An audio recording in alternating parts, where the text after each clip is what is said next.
ఒక్కసారి తలెత్తరా. తలెత్తకపోతే నేను కొట్టలేనని తెలుసు కదా. నేను ఎత్తను. నన్ను అంతకొని చేయమాకరా.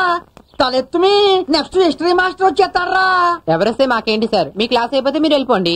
నువ్వుకోమి వాడు శివ, ఎవరన్నా తలెత్తుకుంటే నేను కొట్టలేనని తెలుసు కదా. అది నా వీక్నెస్. తలెత్తుమి. సార్ వాడు ప్రాణం పోయినా ఈరోజు తలెత్తాడు సార్. వాడిని కొట్టే ప్రోగ్రామ్ రేపు పెట్టుకోండి సార్. నీ బోడి సలహాలు నాకు అక్కర్లేదు. నువ్వు కూకోమి. రే మర్చిపోయి తలెత్తి చూడకు. చూసావో బెత్తంతో కొట్టి ఏట్రా నీ గుసగుస. వాడు తలెత్తాడండి. ఏంటి తలెత్తలేదు కదా. మళ్ళీ తల దించేశాడు సార్. ఇది ఎప్పుడు జరిగినది చెప్పి అభిడియా. సర్లేరా శివ, ఈ రోజు నీ టైం బాగున్నది. ఈ కొట్టుడు ప్రోగ్రాం ఇంకొక రోజు పెట్టుకుందాం లేరా.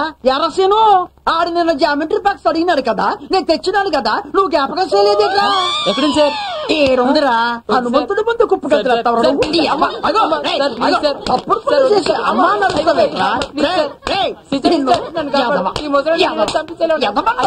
చూసినారంట్రా, వీడికి ఏరే చోట్లనట్టు వెళ్ళి ఆడపిల్లల పక్కన కూకుంటూ పోరాడు. ఇది ఎంత ముదురు, ఎంత ముదురు, ఎంత ముదురు, ఎంత ముదురు. రే నీ కోసం నిజంగానే జామెట్రీ బాక్స్ తెచ్చినారా. ఆ బల్ల మీద పెట్టినాడు. చూడు మీరు అటు చూడండి సార్. ఎటుమి అటుమి. మకారాణి గారికి ఇప్పుడే తెల్లారనాదా ఏటి. చంద్రుడు నేల మీదకి వచ్చినాడా, సూర్యుడు నీళ్ళలోంచి లేచినాడా. మకారాణి గారికి అప్పుడే తెల్లారింది. ఇంత బేగిన వచ్చేసినారు. రే ఎలిజబెత్ రాణి గారు వస్తే ఏమి ఎర్రనట్టు కూకుంటారేంట్రా. చప్పట్లు కొట్టండి.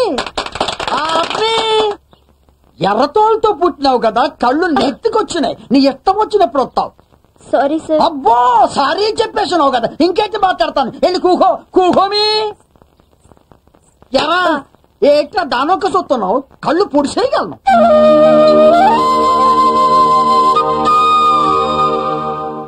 నేను నిన్న చెప్పిన లెక్క ఇంటికాడ చూసుకొచ్చినారా లేదా.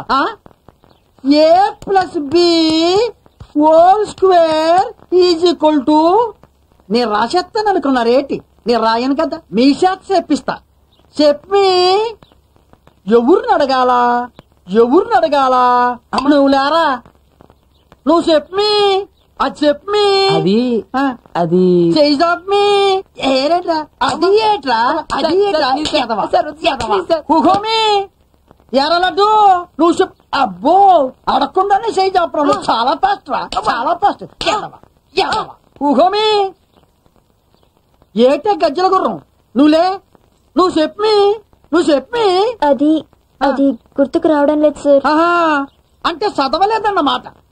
చదివాను సార్, కానీ మర్చిపోన్నావు. నీకు సోకుల మీద ఉన్న లుక్కు బుక్కుల మీద లేదన్నమాట. జడకేమో రిబ్బన్లు కట్టుకుంటావు, మొగానేమో అరచేతి మందాన పొగట రాసుకుంటావు, కాలికి స్లీపర్లు వేసుకుంటావు. కానీ చదువు ముక్క మాత్రం రాదు. దేనికైనా బుర్రలో గుజ్జుండాలా. ఏటుండాలరా. బజ్జీ ఉండాలి సార్. ఓ తప్ప వద్దు ఎప్పుడు తిండి చేసే. నువ్వు చెప్పి చెప్పి A+B² ఎంత చెప్పి. నువ్వు చేయజాపు నువ్వు చదివితే నాకెదు, చదవకపోతే నాకెదు. లెక్క చెప్పు, లెక్క చెప్పు, సమాధానం చెప్పి. నేను చెప్తాను. చెప్పు చెప్పి. A²+B²+2AB. అదేమో లటుక్కులు చెప్పినాడు, నువ్వేమో గాడిదలాగా నిలబడిపోన్నావు. చేయజాప్మి. రంగురంగుల బట్టలు వేసుకోగానే సరిపోదు, పాఠాలు రావాలా. డబ్బాడు పొగొట్ట కాదు, చిట్కలు లెక్క రావాలా. 10 మూరల బల్లిపూలు కాదు, 2 అంశాలు చెప్పాలి. వచ్చేసి నా స్కూల్కి. మాస్టారు ధనలక్ష్మిని అలా కొడుతుంటే నా మనసు విలవలాడిపోయింది. ధను మాస్టర్ని ఎదిరిస్తే బాగుండనిపించింది. హై స్కూల్ చదువు, తెలిసి తెలియని వయసు. నా మనసులో ఏముందో నాకు తెలుసు, ధను మనసులో ఏముందో ధనుకు తెలుసు. కానీ ఒకరికొకరు చెప్పుకుంటే ఏమవుతుందనని భయం, చెప్పకపోతే ఏదో తెలియని బెంగ. ఆ ఆలోచనలతోనే మా స్కూల్ చదువులు ముగిసిపోయాయి. అది పల్లెటూరు కదా, కట్టుబాట్లు పద్ధతులు ఎక్కువ. అందుకని పెద్ద మనిషి అయిన ధనలక్ష్మిని హై స్కూల్ చదువుతోనే మానిపించేశారు. నేను బాగా చదువుతున్నానని మాస్టర్లు ఎంకరేజ్ చేసి స్కాలర్షిప్ వచ్చేలా చేసి నన్ను కాలేజీలో జాయిన్ చేయించారు. అమ్మ పంపించే డబ్బు చాలక, ఆమెను ఇబ్బంది పెట్టడం ఇష్టం లేక ఈవినింగ్ షాపుల్లో అకౌంట్స్ రాస్తుండేవాడిని. ప్రతి క్షణం ధనుని చూడాలనిపించేది. కానీ వెళ్ళటానికి నాకు తీరుకుండేది కాదు. అప్పుడప్పుడు మా అమ్మాయి వచ్చి వెళ్తుండేది. చాన్నాళ్ల తర్వాత మా ఊరు వెళ్ళాను.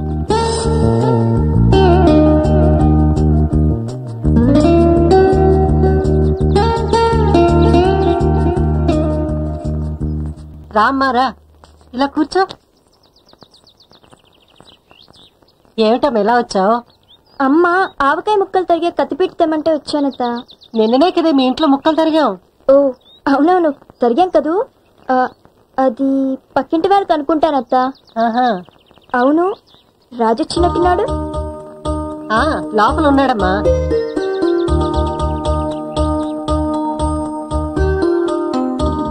ధను నా గురించి ఏం చెప్తుందో వినాలనిపించి అక్కడే ఆగిపోయాను. అప్పుడెప్పుడో పోయిన సంవత్సరం తిరునాళ్ళలో చూసింది, ఈ మధ్య చూడనే లేదు. ఇప్పుడు కాలేజ్ లేదంటున్నా? లేదంటమ్మా, సెలవులకు వచ్చాడు. వాడు ఏం చదువుతున్నాడో ఏంటో కూడా నాకు తెలియదు. ఏదో నేను చేయగలిగినంత చేసి వీలైనంత డబ్బు పంపిస్తూ ఉంటాను. దాంతోనే సర్దుకుని బాగానే చదువుతున్నాడంట. ఏదో వాడు బాగా చదివి పైకి వస్తే వాడు బతుకుతాడనే ఆశమ్మా. మీ అబ్బాయి చాలా తెలివైన వాడెత్తా. మేము కలిసి చదువుకునేటప్పుడు ప్రతి క్లాస్ లోనూ రాజే ఫస్ట్ వచ్చేవాడు. ధను, ఏంటి నువ్వు ఇక్కడ ఉన్నావా? అక్కడ మీ మామ నీ కోసం ఊరంతా తెగెత్తుకుతుందే. ఇంటికెళ్ళి తొందరగా. వస్తానత్తా. అమ్మా ధను, పిచ్చి పిల్ల వచ్చిన పని మర్చిపోయి వెళ్ళిపోతుంది. ఒరే ఏంటమ్మా? ధనలక్ష్మి కత్తిపేట కోసం వచ్చిందిరా. వీచర్ లచ్చంకి ఇచ్చాను, అది తీసుకుని ధనలక్ష్మి ఇచ్చిరా.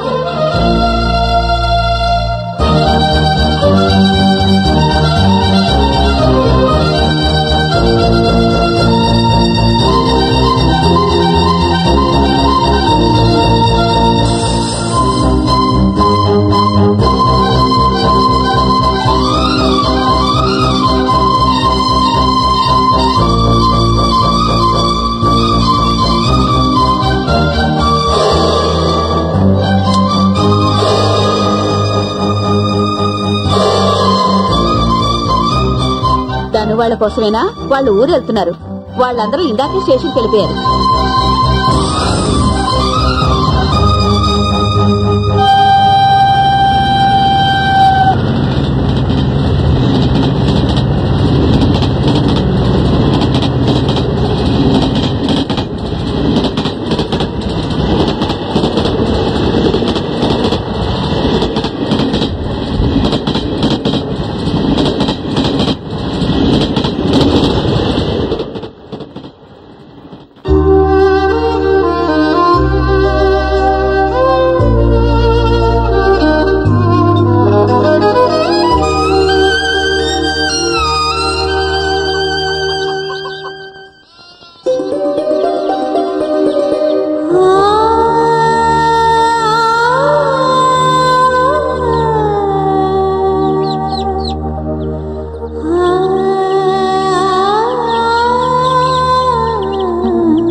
ఆ చెప్పులే నాకు జ్ఞాపకాలుగా మిగిలిపోతాయని ఆ రోజు నాకు తెలీదు. కష్టపడి డిగ్రీ ఫస్ట్ క్లాస్ లో పాస్ అయ్యాను. ఎంబీఏలో ఇక్కడ సీటు దొరక్క మహారాష్ట్ర వెళ్లి చదువుకున్నాను. ఎప్పుడెప్పుడు ధనుని చూడాలని మనసులో ఉన్నా బాగా దూరం కావటం వల్ల పదే పదే రావడానికి వీలు పడలేదు. కొన్ని సంవత్సరాలు గడిచిపోయాయి. ఎంబీఏ ఫైనల్ ఎగ్జామ్స్ అయిన తర్వాత మా ఊరు వచ్చాను. ఊళ్ళో అడుగుపెట్టిన వెంటనే ధనుని చూడాలని ఎంతో ఆశతో వాళ్ళ ఇంటికి వెళ్ళాను. అప్పుడు ఆ ఇల్లంతా పశువుల కొట్టంలా ఉంది.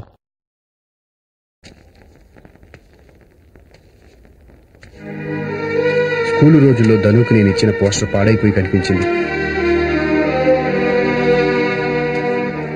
ధను స్కూలు సంచిని అలా చూడగానే నాకు చాలా బాధ కలిగింది. దాన్ని అక్కడ అలా వదిలివేయటం ఇష్టం లేక నా కూడా తెచ్చుకున్నాను. ధను ఏమైపోయిందో ఏమో. మా ఐదారు దేవుడు ఆ కుటుంబాన్ని చిన్న చూపు చూశాడు. ఏం చేస్తాం, ధనలక్ష్మి తలరాత అలా ఉంది. చిన్నప్పుడే తల్లిదండ్రులు పోగొట్టుకుంది, తాతింటికి చేరింది. ఆయన ఏ వ్యాపారం చేసినా కలిసి వచ్చేదంట. ఆయన మట్టిని ముట్టుకుంటే చాలు బంగారం అయ్యేదంట. అలాంటిది ఒకసారి ఆయనకి సంబంధించిన రొయ్యల చెరువులకు మాయిదారావు మీద వచ్చి వ్యాపారంలో పెద్ద దెబ్బ తిన్నారు. ఆయన మాట పడే మనిషి కాదు కాబట్టి ఆస్తులన్నీ అమ్మేసి పైసా బాకీ లేకుండా అప్పులన్నీ తీర్చేశారు. ఉన్న కొంప పోయింది, పొలాలు పోయాయి. ఇక గత్యంతరం లేక ఊరు వదిలిపెట్టి వెళ్లిపోయారు. ఒక్కగాని ఒక మనవరాలు పెళ్లి ఎంతో గొప్పగా చేయాలనుకున్నారు. తాను ఒకటి తెలిస్తే దయ్యం ఒకటి తెలిసిందని ఆయన ఆ బెంగతోనే గుండుపోటొచ్చి చనిపోయారట. మగతోళ్లేని ముసలమ్మ, ఇంట్లో ఈడొచ్చిన పిల్ల. పాప ఆవిడ మాత్రం ఏం చేస్తుంది, గంతకు తగ్గ బొంతలాంటి సంబంధం చూసి పెళ్లి చేసింది. తన బరువు వదిలించుకుంది, తన బతుకు చాలించింది. ఇదంతా 3 ఏళ్ల క్రిందటి మాట. ఈ మధ్య ఎవరో కలిస్తే చెప్పారు. ఏ టైంకి ఏం జరుగుతుందో ఎవరు చెప్పగలరు? రారా భోంచేద్దు గాని. అమ్మా, ధనుని మళ్ళీ ఎప్పుడైనా చూసావా? మొన్న గుండె దడిగా ఉంటే పట్నం ఆసుపత్రికి వెళ్ళాను. ధను వాళ్ళ ఆయనతో ఆసుపత్రికి వచ్చింది. నిన్ను అడిగానని చెప్పమందిరా. కాళ్ళు కడుక్కురా, భోంచేద్దు గాని. Welcome to new MD. No నాకు ఇలాంటివి నచ్చవు. అవునవును, అల్లుడు గారికి ఇలాంటి ఆర్భాటాలంటే అస్సలు ఇష్టం ఉండదు. అల్లుడు, కొత్త ఆఫీస్ ఎలా ఉంది? అమ్మాయి డిజైన్ చేసింది. బాగుందండి. మన దగ్గర పనిచేసే వాళ్ళని మనమే కాదంటే ఏం బాగుంటుంది చెప్పు. ఇన్ఫాక్ట్ నువ్వు దండలేసుకుంటే చూడాలని నాకు కూడా ఉంది. అల్లుడు గారు ఒప్పుకున్నారు, వేయండి. Heartly welcome sir. Thank you. Welcome sir. Thank you. Welcome thank you. Welcome sir. Okay, thank you.